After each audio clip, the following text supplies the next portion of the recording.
Bismillahirrahmanirrahim. Assalamualaikum warahmatullahi wabarakatuh.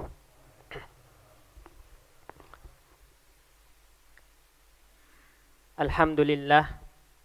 Alhamdulillahilladzi bini'matihi tatimmus shalihat.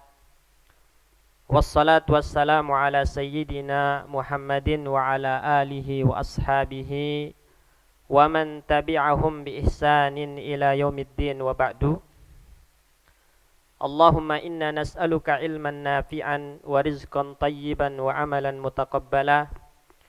Rabbana 'allimna ma yanfa'una wanfa'na bima 'allamtana wa zidna ilma. Rabbi shrah li sadri wa yassir li amri wahlul 'uqdatam min lisani yafqahu qawli. Jamaah kaum muslimin rahimani wa rahimakumullah. Alhamdulillah kita bersyukur kepada Allah Subhanahu wa taala. Malam hari ini dengan karunia dari Allah Subhanahu wa taala serta hidayah dan taufiknya, kita kembali diberikan kesempatan untuk duduk di majelis ilmu yang mana kita akan melanjutkan pembacaan kita terhadap kitab Al-Mukhtasar Al-Latif, dan kita masih membahas tentang tayammum. Karena pembahasan tentang tayammum ini sangat penting. Sesuatu yang mungkin kita alami. Sebab besar kemungkinannya kita bisa melakukan tayamum dalam kehidupan ini, dalam masa ini, mungkin besar. Karena ada kalanya orang tidak mendapatkan air, dalam artian nggak bisa menggunakannya disebabkan sakit. Maka dia akan bertayamum. Pada pertemuan sebelumnya kita telah menyinggung beberapa hal terkait tentang tayamum. Insyaallah malam ini kita akan masuk ke pasal baru yang berkaitan dengan syarat-syarat sahnya tayamum. Qala al-muallif rahimahullahu taala wa syurutut tayammumi. Jadi akan dibahas tentang syarat-syarat sahnya tayamum. Artinya apabila salah satu dari syarat-syarat ini tidak terpenuhi, maka tidak sah tayamumnya. Kalau tayamum tidak sah, ibadah yang dibangun di atasnya pun tidak sah. Sehingga harus kita memperhatikan dengan baik syarat-syarat ini. Dan syarat-syarat tayamum itu, jamaah sekalian rahimani wa rahimakumullah, itu ada salasata asyara syartan. Ada 13 syarat yang harus kita perhatikan supaya tayamum kita dihukumi sah. Syarat yang pertama kata beliau adalah al-qasdu ila turab. Jadi di sini ada dua hal yang harus kita catat. Pertama, tayamum itu harus dengan turab. Turab itu maksudnya tanah. Harus dengan tanah. Dan ini berdasarkan hadis baginda Nabi Muhammad sallallahu alaihi wasallam, "Ju'ilat lanal ardu kulluha masjida." Dijadikan bagi kita seluruh hamparan tanah ini sebagai masjid, sebagai tempat sujud. Artinya boleh kita beribadah dimanapun. Sah sholatnya selama itu bukan tempat yang dilarang. Wa ju'ilat turbatuha lana tahura. Dan dijadikan bagi kita tanah itu suci, mensucikan, tahur. Dengan catatan idza lam najidil ma', apabila kita tidak mendapati air, maka penggantinya adalah tanah. Jadi tayamum itu syarat pertamanya harus menggunakan turab, menggunakan tanah. Bagaimanapun bentuk dari tanah tersebut, bagaimanapun sifatnya, selama dinamakan tanah, maka sah untuk digunakan tayamum. Ya. Misalnya, ya, kalau ada batu ini, kemudian dihancurkan, ditumbuk halus, sah nggak tayamum pakai batu yang ditumbuk halus? Sah nggak? Bapak-bapak sekalian. Pertanyaannya, apakah tumbukan halus dari batu itu dinamakan tanah atau tidak? Batu loh. Apakah orang menamakan dia tanah? Tidak. Itu bukan tanah. Ya, maka tidak sah antum bertayamum dengan tumbukan batu walaupun ada debunya. Jadi intinya selama ya itu bisa dinamakan tanah secara urf, maka sah untuk digunakan tayamum. Ini syarat yang pertama. Kemudian yang kedua tadi al-qasdu ila turab. Jadi orang yang bertayamum harus memiliki niat untuk menggunakan tanah tersebut. Untuk menggunakan tanah tersebut ketika bertayamum. Ya. Dengan cara apa? Bin naqli, dengan cara memindahkannya menggunakan tangan. Ya, jadi ketika tangan ini ke tanah itu niatnya adalah untuk tayamum. Itu namanya al-qasdu ila turab. Jadi memiliki niat dengan tujuan menggunakan tanah tersebut sebagai media tayamum. Harus ada niat itu. Walaupun memindahkan tanah itu dengan perbuatan orang lain. Contoh misalnya, orangnya lumpuh. Lumpuh. Kemudian nggak ada air atau nggak bisa menggunakan air. Karena kalau menggunakan air mungkin dia akan tambah parah sakitnya. Dengan anggapan dia terkena penyakit kulit yang nggak boleh terkena air. Kemudian lumpuh, nggak bisa gerak. Kalau mau sholat harus bersuci nggak? Harus. Sekarang nggak bisa pakai air. Kalau pakai air akan semakin parah penyakitnya. Dia lumpuh, maka tayamum. Bagaimana tayamumnya? Orang lain yang memindahkan tanah tadi, ya. Namun orang yang lumpuh yang akan bertayamum ini harus punya niat. Apa? Harus punya niat. Niat apa? Mengizinkan orang lain itu untuk memindahkan tanah, ya, ke anggota tayamumnya dalam rangka untuk bertayamum. Makanya yang namanya al-qasdu ila turab itu syarat yang harus ada. Walaupun pemindahan tanah tadi itu dilakukan orang lain. Tapi yang bertayamum ini harus memiliki niat tadi, yaitu niat untuk menggunakan tanah atau niat mengizinkan orang lain untuk menggunakan tanah pada dirinya dalam rangka tayamum. Ini syarat yang kedua. Kemudian syarat yang ketiga, kata Syekh, wa an yakuna turabu tahiran. Ini syarat yang ketiga. Tanah yang digunakan untuk tayamum itu haruslah tanah yang suci. Tanah yang suci. Berdasarkan firman Allah Subhanahu wa taala, "Fatayammamu sha'idan thayyibah," kata Allah. Bertayamumlah dengan menggunakan sha'idan thayyiban, yaitu tanah yang suci. Tahiran, thayyiban itu artinya tahiran, tanah yang suci. Maka dari sini kita memahami tidak sah tayamum menggunakan tanah yang najis. Tanah yang najis. Contohnya, misalnya ada orang kencing di tanah tersebut, walaupun kering, walaupun sudah kering, tapi tanahnya itu tetap najis karena belum disucikan. Bagaimana cara mensucikan tanah yang terkena kencing? Siram. Hasan. Dalam hadis Nabi Shallallahu Alaihi Wasallam melihat ada A'rabi yang sholat di masjid. Nah, kemudian Nabi meminta zanuban min ma, itu satu ember air, kemudian dituangkan ke tempat tanah yang terkena kencing tersebut. Suci jadinya. Nah, ini ada tanah terkena kencing, walaupun sudah kering, maka tanah itu tetap najis. Konsekuensinya apa? Tidak boleh tanah yang najis ini digunakan untuk tayamum. Karena syarat sahnya tayamum harus menggunakan tanah yang suci. Contoh lain, misalnya tanah kuburan. Ya, tanah kuburan yang sudah dibongkar. Jadi pernah ada orang dimakamkan di situ, kemudian dibongkar, sah nggak kita tayamum menggunakan tanah tersebut? Sah nggak? Tidak sah. Kenapa? Karena tanah itu telah bercampur dengan bagian-bagian dalam, organ dalam dari tubuh mayit. Ya. Sehingga menjadi mutanajis. Maka tidak sah. Jadi syarat yang ketiga, jamaah sekalian, rahimani wa rahimakumullah, haruslah tanah itu tanah yang suci.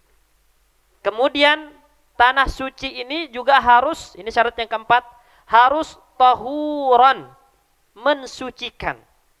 Jadi dia suci dan juga mensucikan. Pertanyaannya, ada enggak tanah yang suci tapi tidak mensucikan? Ada enggak tanah yang suci tapi tidak mensucikan? Ada. Tanah yang mustakmal. Tanah yang telah mustakmal, yang telah digunakan untuk tayamum, ya, dalam rangka menghilangkan hadas tadi, atau tanah yang digunakan untuk menghilangkan najis. Ya, contohnya misalnya, Bapak bertayamum, ya. Kemudian ini kan pukulan pertama diusap, ya, muka. Kemudian masih ada sisa di tangan. Digunakan untuk mengusap tangan. Sah enggak? Tidak sah. Kenapa? Karena telah mustakmal. Jadi sudah tidak mensucikan lagi. Dia telah mustakmal. Makanya dalam mazhab Imam Syafi'i nanti kita sebutkan syaratnya harus ada 2 kali pukulan. Pukulan pertama untuk wajah, pukulan kedua untuk tangan. Ya. Contoh lain misalnya, tanah yang digunakan untuk menghilangkan najis. Dalam kasus apa? Najis yang mughallazah. Najisnya anjing dan najisnya babi. Itu kan salah satu basuhannya harus menggunakan tanah. Nah, tanah ini kalau kita gunakan untuk tayamum sah enggak? Tidak sah. Kenapa? Karena telah mustakmal dalam rangka menghilangkan najis. Jadi dia sudah tidak tahur, tidak suci, tidak mensucikan lagi. Maka syarat yang keempat tadi harus mensucikan. Ketiganya suci, keempatnya mensucikan. Kemudian yang keenam, ini penting, tanah ini harus ayyakuna lahu gubar. Harus memiliki gubar. Gubar itu kalau kita kasih gambaran, debu yang bisa menempel di anggota tayamum. Harus ada debunya yang menempel di anggota tayamum. Ini penting, tanah tapi memiliki debu yang menempel. Ya. Sekarang kalau tanah liat, kemudian antum bakar tuh tanah liat, ya kan? Ya, jadi apa? Jadi kayak tembikar, kayak gerabah itu tahu ya? Nah, kayak kendi itu kan tanah. Boleh nggak dipakai tayamum? Cuci dulu nih, bersih, keras. Ada debunya nggak? Nggak ada. Berarti nggak boleh. Harus memiliki gubar, memiliki debu yang menempel. Ini syaratnya. Ya. Kemudian yang keenam, ini penting, disebutkan oleh Syekh di sini, khalisan anil khalid. Tanah ini suci, mensucikan, dan murni dari campuran. Jadi dia tidak tercampur dengan hal lain. Misalnya tercampur dengan apa? Tercampur dengan tepung misalnya, ya. Atau tercampur dengan semen misalnya. Walaupun campuran ini sedikit, maka enggak sah. Makanya harus murni tanah berdebu yang tidak ada campurannya dengan selain tanah tadi. Ini. Itu syarat yang keenam. Kemudian syarat yang ketujuh, wa ayyakuna bidarbataini. Ya. Ketika memindahkan tanah ke anggota tayamum itu harus dengan 2 kali darbah, 2 kali pukulan. Ya, 2 kali pemindahan. Darbatin lil wajhi, 1 untuk wajah, wa darbatin lil yadain, 1 lagi untuk kedua tangan. Berarti 2 kali. Kalau sekali sah enggak? Tidak sah dalam mazhab Imam Syafi'i. Jadi antum kalau sekali saja itu tidak sah. Walaupun dalam mazhab yang lain itu ada yang mengatakan cukup sekali. sekali. Ya, bagian ujung dari sini itu untuk wajah. Ya, sisanya di bagian telapak ini untuk tangan. Itu dalam mazhab yang lain. Tapi kalau dalam mazhab Imam Syafi'i itu harus dua kali pemindahan. Satu kali untuk wajah, satu kali untuk tangan, kedua tangan.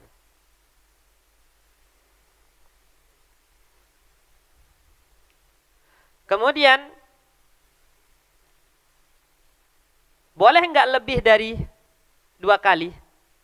Kalau tadi kan dalam mazhab Imam Syafi'i kalau kurang dari 2 kali tidak sah. Sekarang pertanyaan, boleh enggak lebih dari 2 kali? Ya. Jika dengan 2 kali itu sudah meliputi semua anggota tayamum, maka menambahnya makruh hukumnya. Menambahnya makruh. Jadi pukulan yang ketiga makruh dengan catatan jika dengan 2 kali itu sudah mencakup semua anggota tayamum, terusap semua dengan debu tadi, hanya dengan 2 kali. Kalau sudah terusap kemudian antum ingin lagi yang ketiga itu makruh. Tapi bila dengan 2 kali itu belum meliputi semua anggota tayamum, artinya ada anggota tayamum yang belum terusap oleh debu, maka boleh antum nambah.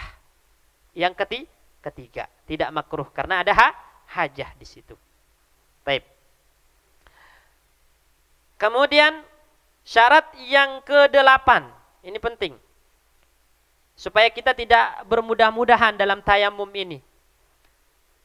Wa an yakuna ba'da dukhulil waqti. Tayamum itu hanya boleh dilakukan bagi orang yang sholat setelah masuk waktu.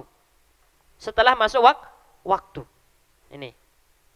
Jadi antum ingin sholat Isya misalnya. Kemudian tidak ada air, maka bertayamum. Sebelum waktu masuk antum telah tayamum, sah enggak? Tidak sah. Karena syarat bolehnya tayamum, waktu sholat yang ingin kita lakukan itu telah masuk. Nah, telah masuk ini pertama bersifat yakin, artinya kita yakin waktu telah masuk, waktu sholat telah masuk. Atau yang kedua dengan ghalabatuz dzan, persangkaan yang kuat, waktu telah masuk. Boleh kita bertayamum. Tapi kalau waktu sholat belum masuk, maka tidak sah tayamumnya.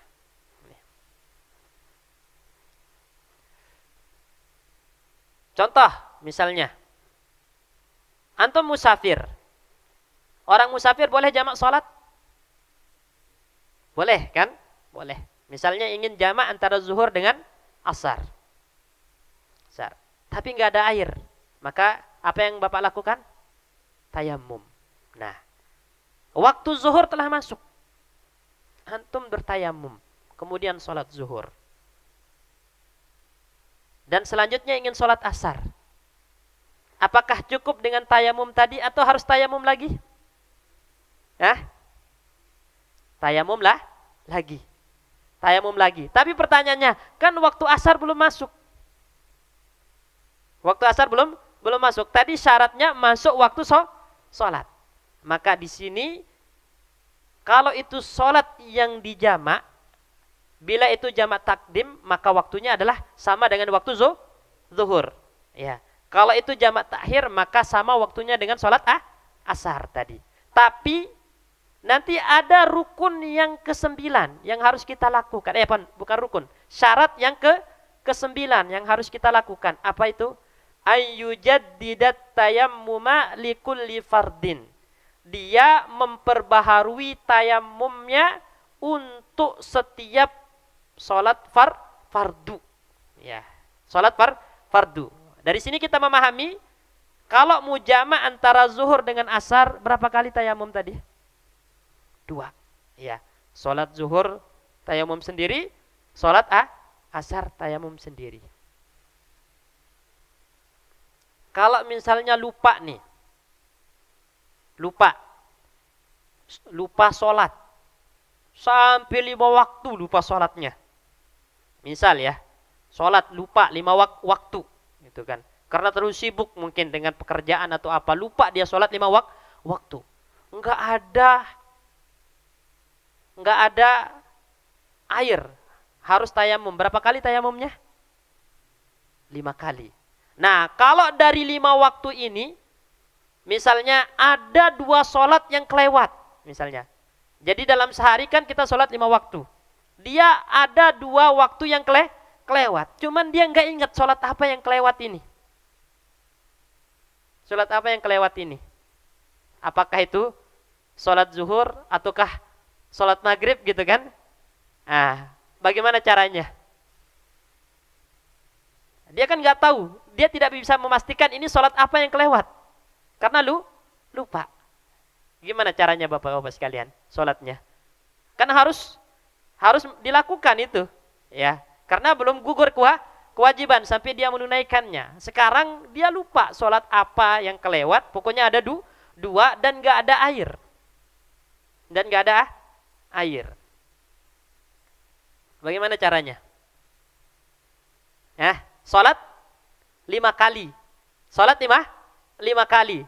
Ya, pertama zuhur, kedua asar, ketiga ya maghrib, keempat isya, kelima subuh. Sholat 5 kali. Dengan berapa kali tayamum? 5. Karena 5 ya kan? 5.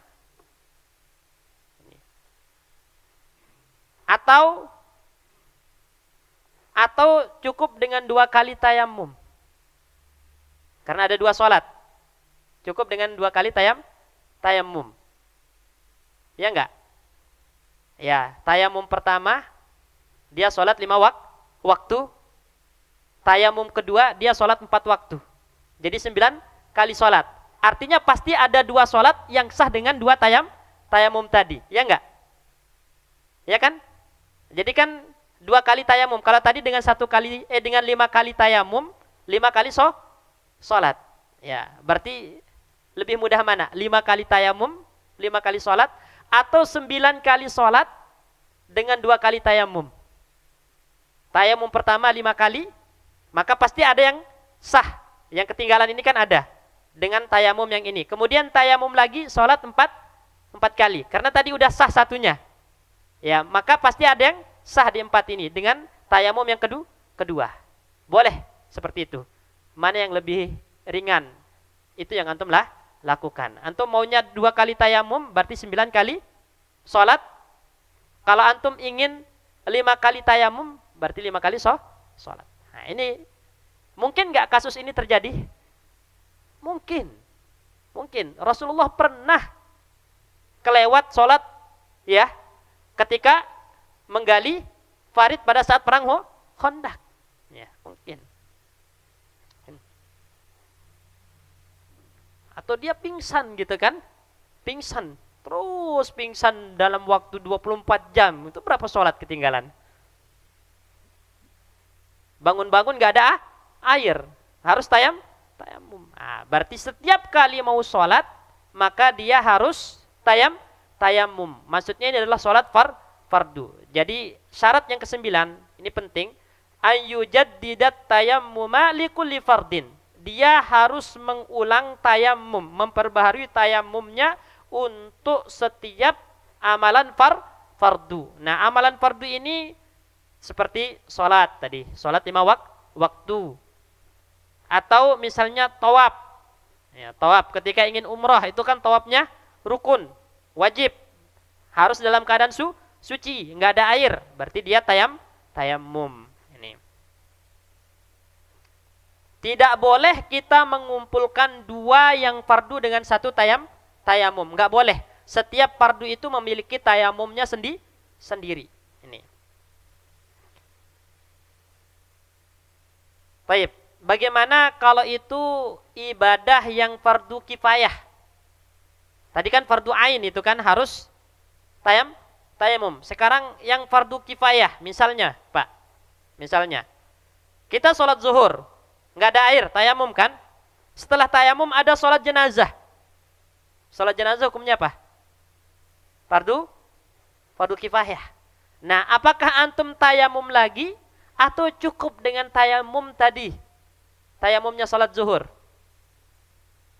Nah, apakah antum tayamum lagi untuk salat janazah atau cukup dengan tayamumnya salat zuhur tadi? Cukup dengan tayamumnya salat zuhur. Ya, karena yang wajib memiliki tayamum sendiri itu adalah salat atau ibadah yang fardu ain. Adapun fardu kifayah maka tidak. Begitupun yang sunnah. Yang sunnah, salat sunnah. Nah, misalnya ya, tayamum ya. Tayamum. Ingin salat tahiyatul masjid gitu kan? Enggak ada air, tayamum. Setelah itu boleh enggak digunakan untuk salat duha, tayamum tadi? Boleh enggak? Boleh. Kenapa? Karena ini ibadah sunnah. Maka cukup dengan satu kali tayamum. Yang harus memiliki tayamum tersendiri itu adalah ibadah-ibadah yang fardu ain. Contoh lain misalnya. Ya.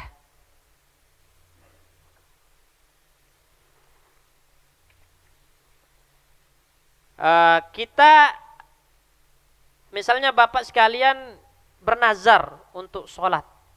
Bernazar untuk sholat. Ya, ini sholat zuhur. Sholat zuhur dulu, kemudian sebelumnya bernazar setelah sholat zuhur akan sholat dua rakaat. Atau bernazar untuk sholat rawatib, gitu kan. Kan rawatib itu hukumnya sunnah. Tapi kalau dinazarkan jadi apa? Wajib kan? Fardu ain jadinya kalau dinazarkan. Nah, tadi harus tayamum lagi atau cukup dengan tayamum salat zuhur? Tayamum lah lagi. Kenapa? Karena dia fardu ain jadinya. Jelas ya? Nah, jadi setiap kali melakukan amalan fardu itu maka harus diperbaharui tayamumnya. Baik. Kemudian yang ke-10, syarat yang ke-10. Ketika ingin menggunakan tanah, itu syarat yang ke-10 harus faqdul ma', air enggak ada. Enggak ada air. Maka konsekuensinya kalau ada air, sah enggak tayamumnya? Tidak sah karena syaratnya harus tidak ada air. Nah, tidak ada air ini baik secara hakiki, memang enggak ada air, atau secara hukmi atau secara syar'i. Secara syar'i itu maksudnya ada air tapi enggak bisa digunakan karena sakit misalnya, karena sakit, atau karena ada hajah kebutuhan untuk terhadap air tersebut. Contoh misalnya, Bapak punya air sedikit nih, cuman ada air sedikit. Kalau dipakai untuk wudu nanti akan kehausan. Ya.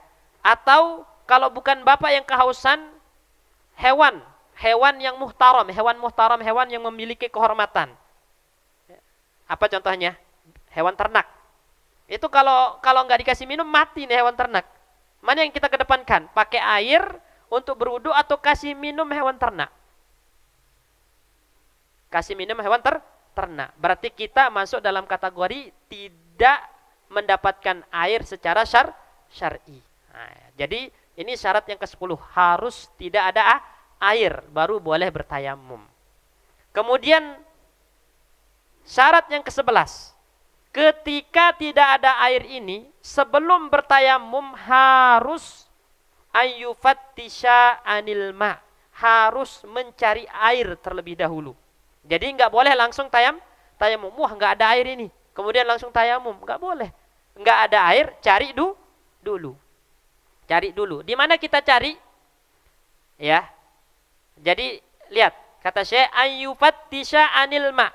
Dia harus mencari air terlebih dahulu. Binafsihi, dengan dirinya sendiri dia mencari atau menyuruh orang lain untuk mencarikan. Pokoknya nyari air. Qabla tayammum, sebelum memulai tayamum, ketika tidak ada air dia harus mencari terlebih dahulu. Dan ini wa ba'da duhulil waqti, dan ini telah masuk waktu salat. Ya, jadi tadi kan syarat hanya tayamum kan setelah masuk waktu salat. Nah, mau salat nggak ada air. Apakah langsung tayamum? Tidak, harus cari air dulu. Kemana nyarinya? Pertama, fi rahlihi. Dia harus nyari di barang bawaannya. Kalau dia lagi safar, dia nyari di barang bawaannya. Jangan-jangan ada air.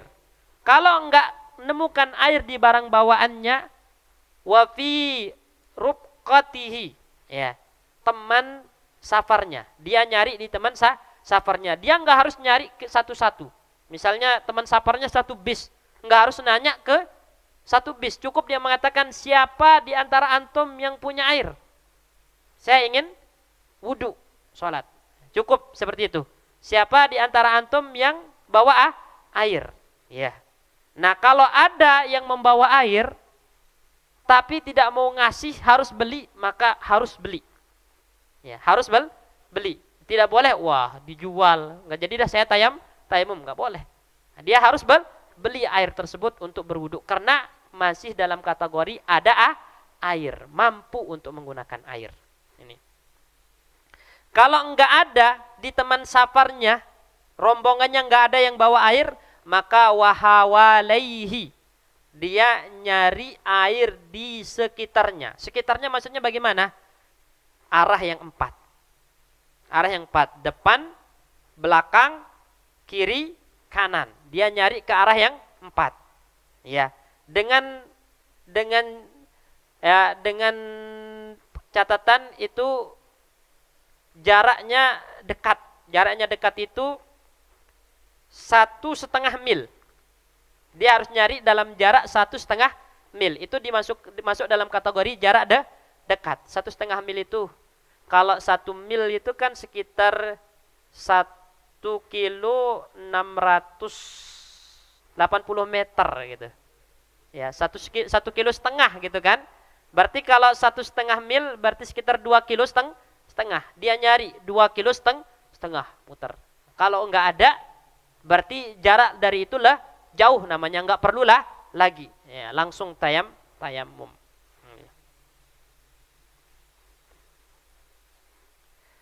Jadi di sini wayuna di man ma'ahuma. Jadi cukup berteriak siapa yang punya air. Siapa yang punya air. Ya, kalau ada yang punya air, entah dia dikasih maka berwudu, kalau enggak dikasih dia harus beli, maka dia beli. Ya, beli, ya. Jadi kesimpulannya, orang yang berhadas baik hadas kecil, ya, atau orang yang junub, berarti hadas besar, ketika ingin melakukan ibadah fardu, waktu telah masuk, jika dia yakin itu enggak ada air di barang bawaannya, temannya enggak punya air, sebelumnya udah nanya misalnya pingin minum, minta enggak ada yang bawa, yakin ini enggak ada air, maka enggak perlu nyari, langsung tayamum. Kalau yakin enggak ada air. Tapi kalau tidak yakin ini, dia tidak yakin dalam artian mungkin ada kemungkinan temannya bawa air atau ada kemungkinan air di sekitarnya, dia enggak boleh langsung tayamum, harusnya nyari terlebih dahulu, harus nyari. Nah, nyarinya bagaimana tadi? Fi haddil qurbi tadi. Di sekitaran jarak terdekat. Depan, belakang, kiri, kanan, nyari di sekitaran jarak terdekat. Jarak terdekat itu batasannya tadi berapa? Mil wanis. 1,5 mil. Berarti sekitar 2,5 kilo gitu kan? 2,5 kilo. Nah, lebih dari itu berarti termasuk jarak jauh, sehingga tidak perlu nyari. Kalau lebih dari itu ya langsung tayamum. Oke. Kalau kasusnya begini. Ada air. Misalnya sedikit segini, ya. Ini cukup ini kalau untuk buat wudhu. Sekarang di ujungnya. Ya, di ujung gelas gitu kan. Airnya cukup enggak berwudhu kalau di ujung gelas? Cukup. Apa yang harus dilakukan? Dia enggak haus, tapi ada air di ujung gelas ini. Ya, misalnya ujungnya ini cukup hanya untuk membasuh wajah. Ya, membasuh wajah. Apa yang harus dilakukan? Tayamum atau menggunakan air ini untuk berwudu? Yang hanya cukup untuk membasuh wajah.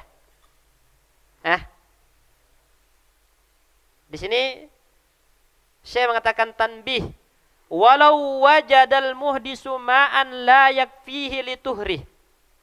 Kalau orang yang berhadas itu mendapatkan air yang tidak cukup untuk dia bersuci, enggak cukup. Ya, untuk dia bersuci, wajib alaihi istimaluhu. Wajib dia tetap menggunakan air tadi. Cukupnya untuk membasuh wajah, maka dia gunakan untuk membasuh wajah. Baru summa yatayammam anil baqi. Baru untuk sisanya dia bertayammum. Karena kaidahnya al-maisur la yuskitu bil maksur. Yang mudah dilakukan itu tidak bisa gugur dengan yang sulit. Sekarang masih bisa enggak gunakan air yang sedikit ini untuk membasuh wajah? Bisa. Berarti kewajiban membasuh wajah dengan air tidak gugur dengan hal yang sulit tadi. Ya, makanya tetap dia membasuh wajah dengan air, sisanya yang tidak ada air itu kita tayammum. Kemudian kita berpindah ke kasus penting. Waman lam yajid ma'an wala turaban. Orang yang enggak mendapatkan air dan enggak dapatkan tanah. Jadi enggak ada air, enggak ada tanah untuk bersuci. Ini istilahnya faqidut tahurain kalau dalam kitab fikih. Orang yang kehilangan dua alat bersuci. Enggak ada air, enggak ada tanah. Contoh misalnya di penjara di lereng gunung gitu kan, yang enggak ada orang di situ, enggak ada tanah, enggak ada air. Tetap sholat enggak? Tetap sholat. Yang namanya kewajiban sholat enggak gugur. Cuman kan enggak ada air, enggak ada tanah. Bagaimana dia bersuci? Dia berhadas misalnya. Ya.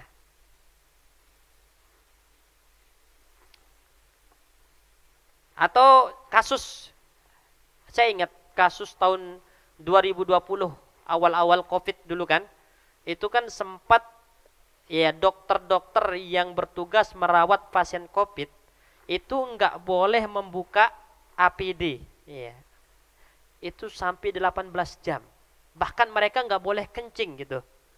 Karena langkanya APD waktu itu. Alat itu langka sekali dan mahal gitu kan. Akhirnya ada aturan enggak boleh membuka selama 18 jam. Itu kalau mau wudu gimana?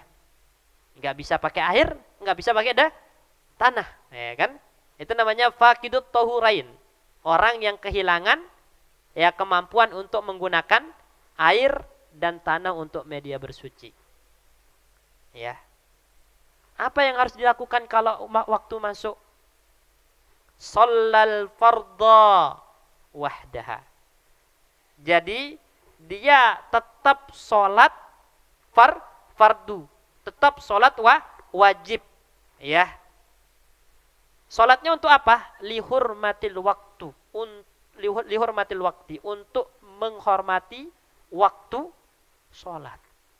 Ya, jadi dia tetap sholat walaupun dalam keadaan tidak berwudu, dalam keadaan tidak bertayammum, demi menghormati waktu sholat. Dan nanti ketika sudah menemukan air atau menemukan tanah yang bisa digunakan untuk bertayamum, dia mengulangi sholatnya tadi. Wajib hukumnya mengulangi sholat tadi. Ya, kalau dia mendapatkan air. Nah, kalau yang didapatkan itu tanah, tadi kalau mendapatkan air wajib, tidak perlu perinci, wajib langsung dia mengulang sholat. Nah, kalau tidak ada air tapi adanya tanah sekarang yang didapatkan, ya, maka ada tafsil tentang apakah dia mengulang sholat atau tidak, ada tafsil, ada perincian. Jika dia mendapatkan tanah untuk tayamum itu sebelum keluarnya waktu sholat, maka dia wajib mengulangi sholat tersebut dengan tayamum. Tapi kalau dia mendapatkan tanah itu setelah keluar waktu sholat, maka tidak perlu tayamum, ya, untuk mengulangi sholat tadi. Tidak perlu tayamum untuk mengulangi sholat tadi, ya.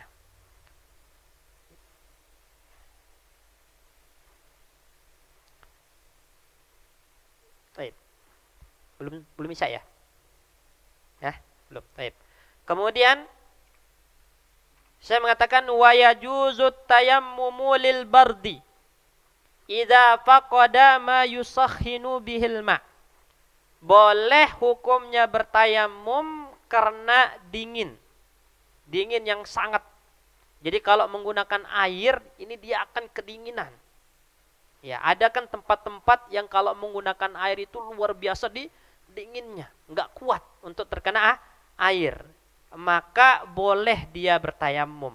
Tapi dengan catatan, idza faqada ma yusakhinu bihil ma. Kalau dia tidak mendapatkan sesuatu yang bisa digunakan untuk memanaskan air.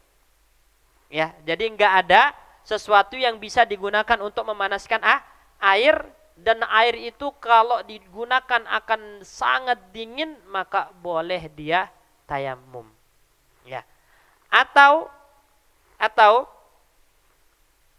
kalau dia menggunakan air, nah, air yang dingin ini tidak bisa dihilangkan rasa dinginnya setelah dia gunakan, maka boleh dia tayamum. Tapi kalau masih mungkin, misalnya antum bertayamum nih dengan air berwudu dengan air yang dingin. Setelah berwudu antum bisa menghangatkan diri, gitu kan? Bisa menghangatkan diri pakai selimut. Ya, jadi dinginnya berkurang. Tayamum atau wudu?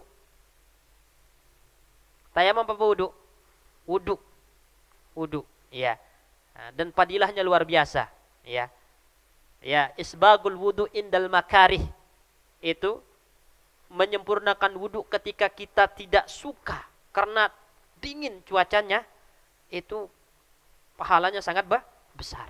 Jadi antum kalaupun kedinginan berwudu kemudian bisa untuk menghilangkan ya dingin tersebut, maka tetap berwudu menggunakan air. Kecuali tadi kondisinya dia tidak mendapatkan sesuatu yang bisa digunakan untuk memanaskan air, atau kalau dia berwudu ya kemudian rasa dinginnya tidak bisa dihilangkan walaupun dengan cara apapun, maka boleh dia bertayamum.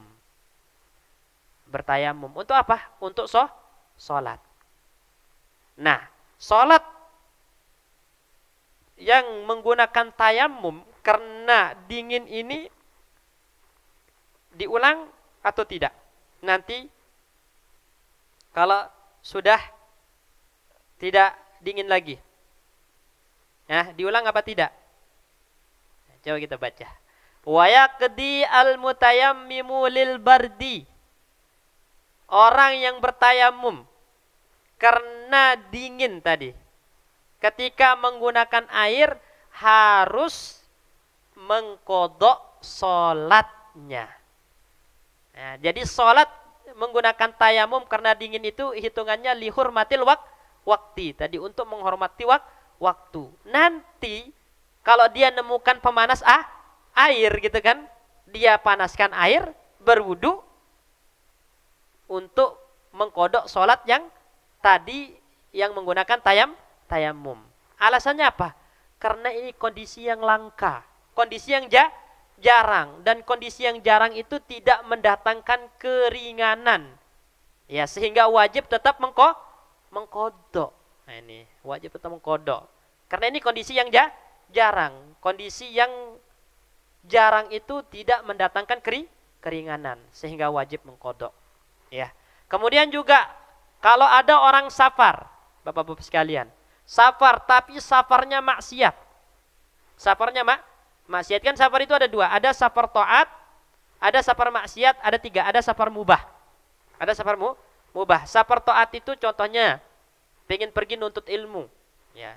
Misalnya dari Jakarta, Bekasi ke Surabaya dalam rangka ingin nuntut ilmu, safar taat. Safar mubah, contohnya apa? Dari Bekasi ke Surabaya dalam tujuan bisnis, ya, jual beli, berdagang. Ini safar mubah. Ini boleh bertayamum, ya, kalau tidak ada air tadi. Safar yang ketiga, safar maksiat, ya.